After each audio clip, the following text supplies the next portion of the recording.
14 अप्रैल से पहले ही बाबा साहब को लेकर सियासी संग्राम शुरू हो गया है।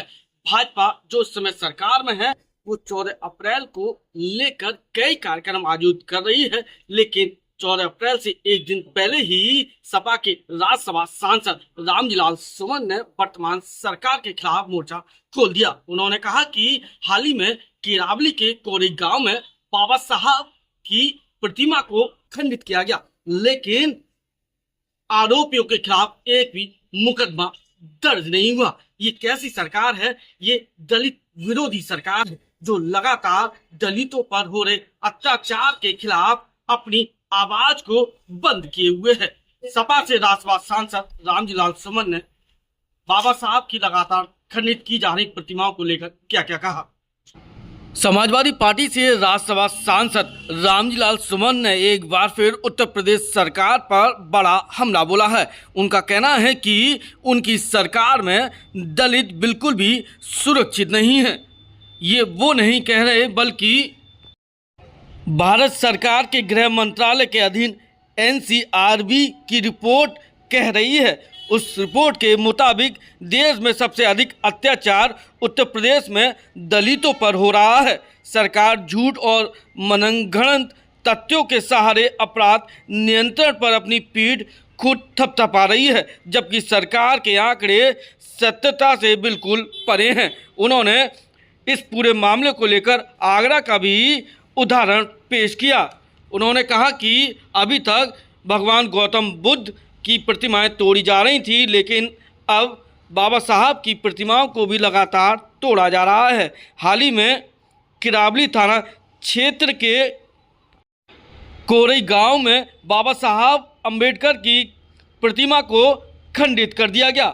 पुलिस पहुंची, प्रशासन पहुंचा, उसे तत्काल प्रभाव से बदलवा दिया गया, लेकिन उस मामले में कोई भी कार्रवाई नहीं की गई और ना ही मुकदमा दर्ज किया गया, जिससे उन लोगों पर कोई कार्रवाई नहीं हुई जो असामाजिक तत्व थे, जो क्षेत्र के साथ शहर और प्रदेश की अमन चैन को खराब करना चाहते थे।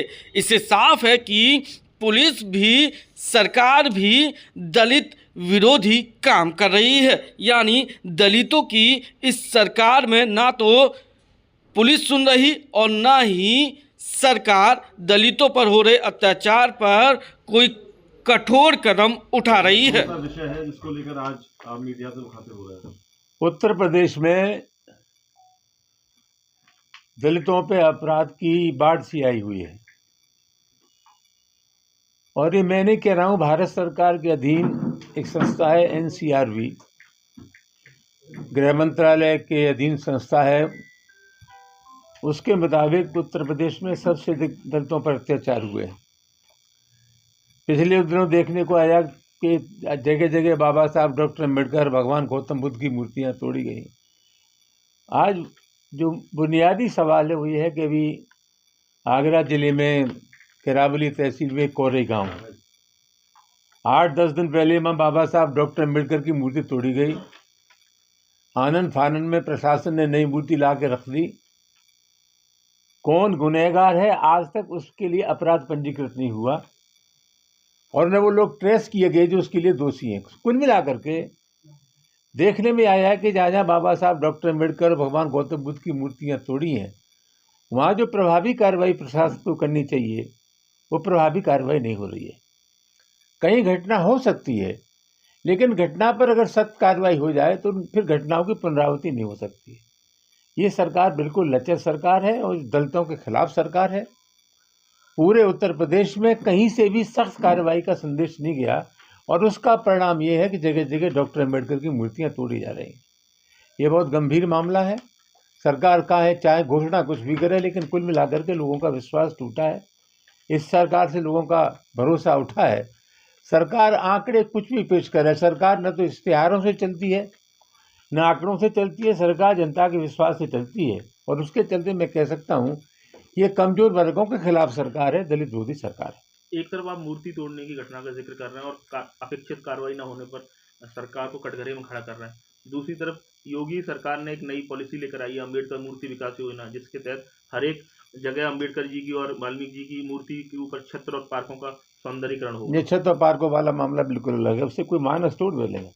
ये जो मूर्तियां तोड़ी जा रही हैं एक मनोवृत्ति है। ये वो लोग हैं जिन्होंने कभी डॉक्टर अम्बेडकर को स्वीकार नहीं किया, जिन्होंने कभी संविधान को स्वीकार नहीं किया। ये जब देश का संविधान बन रहा था उस समय भी ये कह रहे थे कि जब हिंदुस्तान में मनु महाराज का संविधान है हमारे देश में तो किसी नए संविधान की जरूरत नहीं है।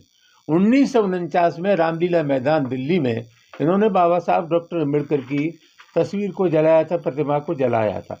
कुल मिलाकर के ये एक ऐसी मनोवृत्ति है जो कमजोर वर्गों के खिलाफ है और ये अम्बेडकर की मूर्ति नहीं टूट रही है, ये एक विचार को तोड़ने का काम ये लोग कर रहे हैं। सुमन जी, ये आवाज तो आप पहले भी उठा सकते थे, अम्बेडकर जयंती से एक दिन पहले उठाने का क्या उद्देश्य? ये घटना ये भी हुई है तो मैं क्या कर सकता हूँ। ये कोरी वाली घटना हम कल वहाँ गए थे, घटना 9-10 दिन पहले हुई थी और हम कल इसलिए गए थे कि 9-10 दिन बाद भी अभी तक उसमें अपराध पंजीकृत नहीं हुआ है। कुल मिलाकर का होना ये चाहिए था कि जैसी घटना हुई अपराध पंजीकृत होता।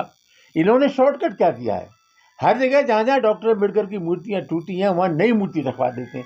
अरे गुनहगार कौन है, किसने तोड़ा, उसके खिलाफ कार्रवाई करिए, उसके खिलाफ कहीं भी सख्त कार्रवाई का संदेश नहीं गया। सांसद जी, इससे पहले भी आपने मूर्ति तोड़ने को लेकर कई बार बात कही है, कई बार प्रेस वार्ता भी करी है।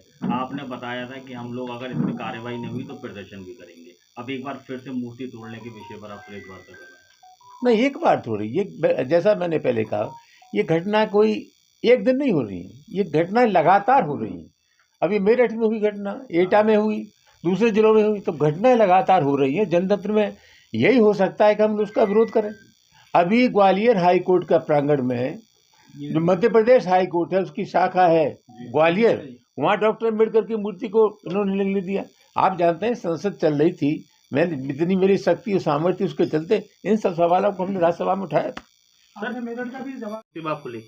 ज्योतिबा फुले को लेकर तमाम कार्यक्रम शुरू करने जा रही है, तो भारतीय जनता पार्टी ऐसे नायकों को एक बार फिर एडॉप्ट कर रही है जो उनकी विचारधारा में कभी रहे नहीं। भारतीय जनता पार्टी का इन लोगों से कोई रिश्ता नहीं रहा। पहला, जैसा मैंने आपसे कहा, ये भारतीय जनता पार्टी के लोगों ने कभी संविधान को स्वीकार नहीं किया, हिंदुस्तान के राष्ट्रीय ध्वज को स्वीकार नहीं किया, तो 50-55 वर्षों तक नागपुर में उन्होंने तिरंगे झंडे को स्वीकार नहीं किया। तो कुल मिलाकर के कहे कुछ भी, ये सही मानों में मनु की संतान है। इन्होंने बाबा साहब डॉक्टर अम्बेडकर के संविधान को स्वीकार नहीं किया, इन्होंने कभी भी डॉक्टर अम्बेडकर के सिद्धांत को स्वीकार नहीं किया। तो इनका कहना क्या है एक अलग सवाल है, लेकिन इनके संस्कृति क्या है, सोच क्या है, वो ज़्यादा महत्वपूर्ण सवाल है। और मैं समझता हूँ इनका सोच डॉक्टर अम्बेडकर के दर्शन के खिलाफ है।